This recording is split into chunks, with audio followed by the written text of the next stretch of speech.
Жолдошум кыздарымды сөгөт, баштарына чабат. Не кылайын, кеңеш берип коюңузчу Алла үчүн.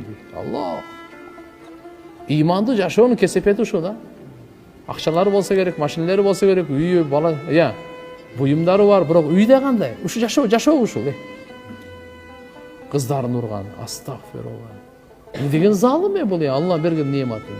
Кыз баланы кантип урсын адам? Эркек адам, кызды таптакыр урганга болбойт. Балдарды hem кичине андай мындай деп чымчы-пумчу кичине азбас неме кылып коесуң. Кыз балага жок.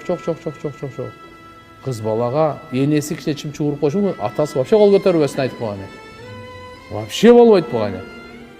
Пайгамбар саллаллаху алейхи ва саллям балдарыңарды сыйлагыла деген. Акриму ауладакум, балдарыңарга сый көрсөткүлө деген.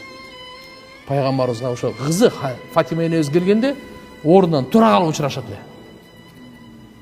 Пайгамбар ол ордунан тура калып учурашат эле. Туруп пешенесинен өбөт эле, кызым деп. Отургузат эле. Фатима эне сапардан келгенде пайгамбарыбыз биринчи мечитке келет эле, мечиттен кийин биринчи Фатима энебиздин үйүнө барат эле. Анан жубайлардын үйүнө барат эле. Кыз балага мындай кылган болбойт. Алла Тааланын бул нематы таксырлар. Баягындай да Куран окубайт да булчу. Бул зикир кылбайт. Бул намаз окубайт, бул мечитке илимге келбейт. Мына окшогондор кылат да мунучу.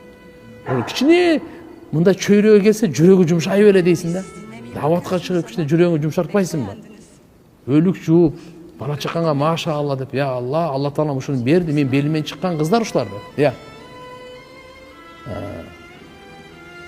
Кыздардын даражасы бийик.